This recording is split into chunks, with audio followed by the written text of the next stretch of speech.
আসসালামু আলাইকুম বন্ধুরা, আমার একজন সম্মানিত দর্শক আমাকে ইনবক্স করে জানতে চেয়েছেন ভিডিওতে ভিউজ কম আসে কেন। বন্ধুরা, সব কিছু ঠিক আছে তিনি বলছেন, অর্থাৎ আপনার দৃষ্টিতে যদি আপনার ভিডিওটি পারফেক্ট মনে হয় সেক্ষেত্রে আপনার দর্শকদের কাছে কিন্তু সেটা ভালো নাও লাগতে পারে, কারণ এটি কিন্তু ভ্যারি করে, ম্যান টু ম্যান ভ্যারি করে। আমার কাছে যেটা ভালো লাগে আপনার কাছে সেটা ভালো নাও লাগতে পারে। সেজন্য 100% আপনি কখনো শিওর হতে পারবেন না যে আপনার ভিডিওটি সব কিছু ঠিক আছে।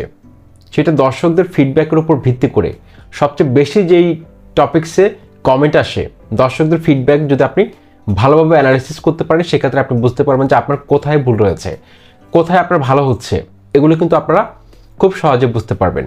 তো আজকের ভিডিওর মূল টপিকসটা হচ্ছে যে ভিডিওতে ভিউজ কেন কম আসে। সবচেয়ে এটা হচ্ছে মাচ টকড অ্যাবাউট কোয়েশ্চেন। ভিডিওর কমেন্ট বক্সে গেলে কিন্তু আমি এটা পাচ্ছি, ইভেন আমাকে ইনবক্স করা হচ্ছে, আমার বিজনেস মেইলে পর্যন্ত কিন্তু মেইল করা হচ্ছে যে ভিডিওতে ভিউজ কেন কম আসতেছে। বন্ধুরা, ভিডিওতে ভিউজ কেন কম আসতেছে আপনি যেহেতু এটা বোঝেন, সুতরাং এটার সমাধানটা কিন্তু আপনার হাতে আছে যদি আপনি একটু মাথা খেলতে পারেন। সেই মেকানিজম নিয়ে কিন্তু আজকের এই ভিডিওতে আপনাদের সাথে কথা বলবো। This is your host Tanim Khan. Welcome back to YouTube tips and tricks BD YouTube channel. বন্ধুরা, যারা আমাকে নতুনভাবে দেখছেন চ্যানেলটি এখনই সাবস্ক্রাইব করে বেল আইকনে ক্লিক করার অনুরোধ জানাচ্ছি। আর যারা সাবস্ক্রাইব করে এই পরিবারের পাশে থাকছেন সবসময়, সবাইকে অসংখ্য ধন্যবাদ ও কৃতজ্ঞতা জানাচ্ছি। বন্ধুরা, ভিডিওতে ভিউজ ইউটিউবের সাথে কিন্তু আমাদের কারো শত্রুতা নেই। আমরা হয়তো ইউটিউবকে অনেকেই শত্রু হিসেবে জানি। চ্যানেলের শুরুর দিনগুলোতে 2016 সালের মার্চ মাসে যখন আমি নতুন ইউটিউব চ্যানেল খুলি, তখন আমার ভিডিওতে কিন্তু ভিউজ আসতো না, 2-4টা ভিউজ এসে থেমে যেত। তখন আমার কাছে মনে হতো যে বড় বড় ইউটিউবারদের হয়তো ইউটিউব ভালো চোখে দেখে, কিন্তু আমরা যারা ছোট ইউটিউবার রয়েছি তাদের সাথে হয়তো ইউটিউব সদ্ব্যবহার করে না, এরকম একটা ধারণা কিন্তু ইউটিউবের প্রতি আমার ছিল। আমি এটা ভাবতাম, হয়তো আপনাদের মধ্যে অনেক দর্শক রয়েছেন আমার, তারাও কিন্তু হয়তো এরকম ভাবনা চিন্তা হতে পারে। কিন্তু আসলে এখন এই অবস্থানে এসে আমি যা দেখছি, কয়েকটা ক্যাটাগরিতে আমি কাজ করেছি। আমি টেক চ্যানেল ছাড়াও কিন্তু আমার আরও চ্যানেল আছে মনিটাইজড, আরও 2টো চ্যানেল রয়েছে আমার মনিটাইজড। টেক চ্যানেল আমার 2টো মনিটাইজড রয়েছে, টোটাল 4টা চ্যানেল আমার মনিটাইজড রয়েছে। ইনশাআল্লাহ সামনের দিনগুলোতে আরও কাজ করব, সময় যদি পাই আমি হাতে। তো ছোট চ্যানেলে ভিউজ কেন আসে না, তারপর হচ্ছে ভিউজ কেন কম আসে, এইটা হচ্ছে বন্ধুরা ভিডিওর মূল টপিকস। ফার্স্ট অফ অল আমি যে পয়েন্টটা আলোচনা করব অত্যন্ত গুরুত্বপূর্ণ, সেটা হচ্ছে যে ফোকাস অন ইউর কন্টেন্ট। বন্ধুরা, আপনার যে কন্টেন্ট রয়েছে সেটার মধ্যে যদি আপনি ফোকাস করতে পারেন সেক্ষেত্রে দ্রুত সময়ের মধ্যে আপনার ভিউজ, সাবস্ক্রাইবার, ওয়াচ টাইম সব কিছু কিন্তু কমপ্লিট হয়ে যাবে। এখন আপনি বলতে পারেন যে কিভাবে। বন্ধুরা, আমি যেই টেকনিকে আমার এই চ্যানেলটাকে ব্র্যাঙ্ক করাতে সক্ষম হয়েছি, সেই এক্সপেরিমেন্টগুলো যেগুলোতে আমি সফল হয়েছি সেগুলো কিন্তু আপনাদের সাথে আমি শেয়ার করি। কারণ আমার কথার কাজই কিন্তু এক, আমি ভুল তথ্য শেয়ার করি না, এটা কিন্তু আপনারা মাথায় রাখবেন। আমি নিজে যা করি, যেটা আমি নিজে প্রয়োগ করি সেটা কিন্তু আপনাদের সাথে শেয়ার করি। তো এখন দেখুন, focus on your content. Channel শুরুর দিনগুলোতে আপনি যদি ভিউজ, সাবস্ক্রাইবার এগুলো নিয়ে সারাদিন মাথা খারাপ করে থাকেন, সারাদিন মন খারাপ করে থাকেন, সেক্ষেত্রে কিন্তু এই জিনিসগুলো কিন্তু আপনার কাছে সহজে ধরা দেবে না। আপনি দেখবেন কাউকে যদি আপনি অতিরিক্ত ভালোবাসেন, সে কিন্তু ভালোবাসার মূল্যটা দিতে জানে না। সেজন্য আপনি সারাদিন যদি ভিউজ নিয়ে আপনি মন খারাপ করেন, সেক্ষেত্রে কিন্তু আপনার কন্টেন্টটা ভালো হবে না। কারণ আপনি মন খারাপ থাকা অবস্থায় যদি কোনো ভিডিও তৈরি করেন, সেক্ষেত্রে আপনি পরিপূর্ণভাবে একটা কন্টেন্টের মধ্যে যা যা দেওয়া দরকার, এন্টারটেইনমেন্ট ভ্যালু হতে পারে বা ইনফরমেশন ভ্যালু হতে পারে, সব কিছু কিন্তু আপনি উজাড় করে দিতে পারবেন না। সেজন্য একদম উৎফুল্ল মনে আপনাকে ভিডিও তৈরি করতে হবে, সব কিছু ঝেড়ে ফেলে দিতে হবে। আপনাকে মনে করতে হবে আপনি বিশ্বের সেরা একজন ইউটিউবার, রাইট নাও আপনি ক্যামেরার সামনে কথা বলছেন। এরকম একটা কনফিডেন্স লেভেলকে বুস্ট আপ করে আপনাকে ভিডিওর সামনে দাঁড়াতে হবে, কন্টেন্ট কোয়ালিটি ভালো করতে হবে, প্রতিনিয়ত শিখতে হবে, প্রতিনিয়ত আপনাকে শিখতে হবে। আমরা কিন্তু এখনও শিখছি। আমি আপনাদের সামনে হয়তো টেক ইউটিউবার হিসেবে আমি আত্মপ্রকাশ করেছি, কিন্তু আমি এখনও শিখছি, এখনও অনেক কিছু শেখার বাকি আছে, বলতে কোনো লজ্জা নেই, অনেক কিছু শেখার বাকি আছে। যা জানি তা আপনাদেরকে শেখাচ্ছি, এতটুকু বলতে পারি, কিন্তু সঠিকটা আপনাদেরকে আমি শেখাই, এতটুকু আপনাকে ইনশিওর করতে পারছি। কোনো দর্শক আমার চ্যানেল থেকে ভুল কোনো পথে ডাইভার্ট হবে না, এতটুকু গ্যারান্টি আপনাদেরকে দিতে পারছি। কিন্তু অনেক হেটার্স তৈরি হয়। আপনি যদি পৃথিবীর সবার জন্য যদি আপনি উপকার করেন, পৃথিবীর সব মানুষের জন্য যদি আপনি কল্যাণার্থে যদি আপনি কাজ করেন না কেন, কিছু মানুষ থাকবে তারা আপনাকে ভালো বলবে না। এটা হচ্ছে পৃথিবীর নিয়ম। একটা মানুষ কখনো সবার প্রিয় হতে পারে না, সম্ভব হয় না। সেজন্য পেছনে ফিরে তাকানো যাবে না, সামনে এগোতে হবে। Focus on your content. আপনাকে অনেকে ডিমোটিভেট করবে, আপনার কমেন্ট বক্স অনেকে ডিমোটিভেট করবে আপনাকে। এগুলো দেখে হয়তো হতাশ হয়ে আপনি ছেড়ে দিবেন। আমিও ছেড়ে দিয়েছিলাম, কিন্তু দেখেছি ফাইনালি ছেড়ে দিলে আমার নিজের লস হচ্ছে। পৃথিবীর কিচ্ছু যায় আসে না, পৃথিবী তার আপন গতিতে চলছে। একটা সময় ক্যামেরার সামনে কথা বলতে পারতাম না। কলেজ জীবনে, বিশ্ববিদ্যালয় জীবনে আমি অনেকবার ডিবেট করেছিলাম। ইভেন আমি অনেকগুলো ক্লাবের সাথে যুক্ত ছিলাম। নটরডেম কলেজে আমার কলেজ জীবন, ঢাকার নটরডেম কলেজে আমি প্রায় 7 থেকে 8টা ক্লাবের সক্রিয় সদস্য ছিলাম, যেগুলোতে অ্যাক্টিভিটিস হতো প্রত্যেক বুধবারে।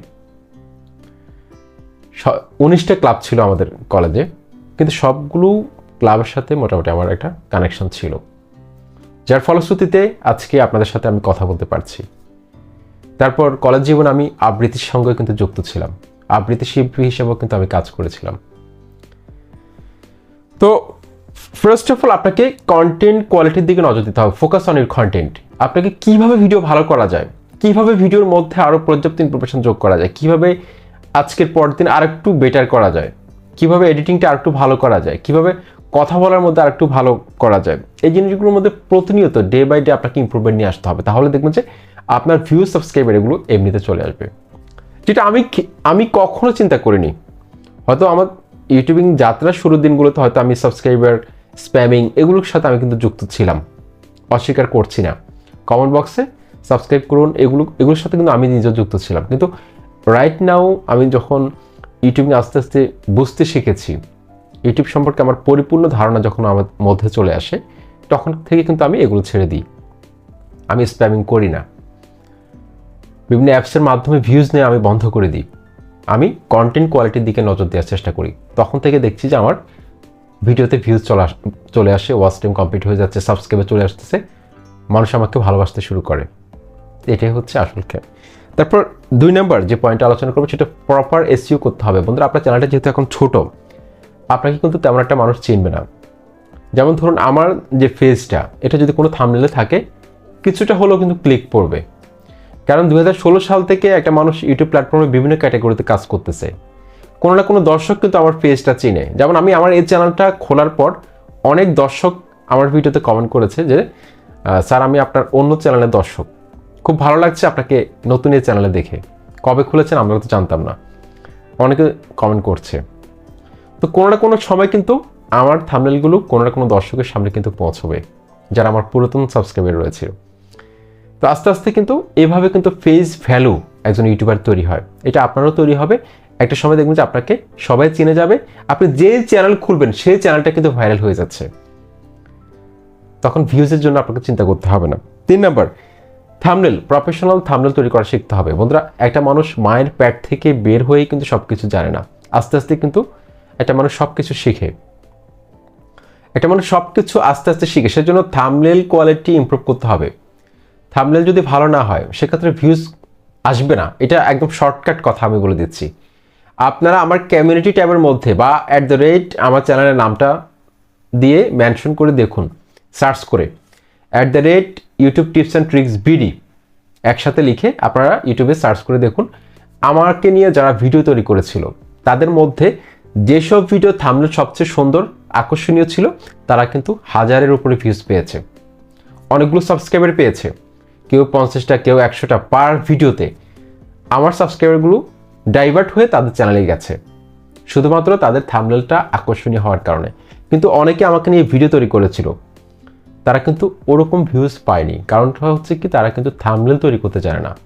দর্শকরা কি ক্লিক করবে, থাম্বনেলের মধ্যে কিছু বোঝাই যাচ্ছে না, এরকম একটা অবস্থা। তো আপনারা এটা দেখলে কিন্তু একটা বুঝতে পারবেন যে আসলে থাম্বনেল কোয়ালিটি কীভাবে বেটার করা যায়। ইউটিউবে কিন্তু অনেক টিউটোরিয়াল রয়েছে, আমার চ্যানেলে 2 থেকে 3টা ভিডিও রয়েছে থাম্বনেল কোয়ালিটি কীভাবে বাড়ানো যায়, থাম্বনেল টিপস নিয়ে, থাম্বনেল কীভাবে বানাতে হয় মোবাইলের মাধ্যমে। আশা করছি এগুলো আপনারা দেখবেন, এতে করে আপনাদের থাম্বনেল কোয়ালিটি ইমপ্রুভ হবে। তো ফাইনালি আমি যে এই পয়েন্টটা লিখেছি সেটা হচ্ছে সুন্দরভাবে উপস্থাপনা করতে হবে। বন্ধুরা, এক একজনের উপস্থাপনার ধরন কিন্তু এক এক রকম। যেমন আমি যেভাবে কথা বলি সেম আমাকে কিন্তু হুবহু নকল করে আরেকজন কথা বলতে পারে না। আল্লাহ কিন্তু প্রত্যেক মানুষকে নিজস্ব কিছু স্বকীয়তা দিয়েছে, প্রত্যেক মানুষের মধ্যে এমন কিছু গুণ দিয়েছে যেগুলো তাকে অন্যের কাছ থেকে আলাদা করেছে। আমি যেটা পারি সেটা আপনি পারবেন না, বা আপনি যেটা পারেন আমি সেটা পারি না, ঠিক আছে? সুতরাং আমার উপস্থাপনা আমার মতো, আরেকজনের উপস্থাপনা আরেকজনের মতো, ঠিক আছে? সেজন্য প্রতিনিয়ত ইমপ্রুভমেন্ট নিয়ে আসুন। আপনি অন্যকে দেখে শিখুন, কিন্তু নিজের মধ্যে পরিবর্তন নিয়ে আসুন। নিজের মধ্যে জড়তা যেটা আছে কথা বলার সময় সেটা দূর করে ফেলুন। আঞ্চলিকতা যেটা আসে কথা বলার সময় সেটা আস্তে আস্তে রিকভার করুন। বন্ধুরা, এই জিনিসগুলো যদি আপনি রিকভার করতে পারেন, ইউটিউবে আপনাকে কেউ ঠেকাতে পারবে না। এই কথাগুলো কিন্তু অনেক মূল্যবান। যাদের মাথায় ন্যূনতম কিছু ব্রেন আছে তারা কিন্তু খুব সহজে কিন্তু এটা ক্যাচ করতে পারবে আমি যে কথাগুলো বলে দিয়েছি। চলে যাচ্ছি, তবে যাচ্ছি না, আবারও হাজির হচ্ছি নতুন কোনো ভিডিওতে। আসসালামু আলাইকুম।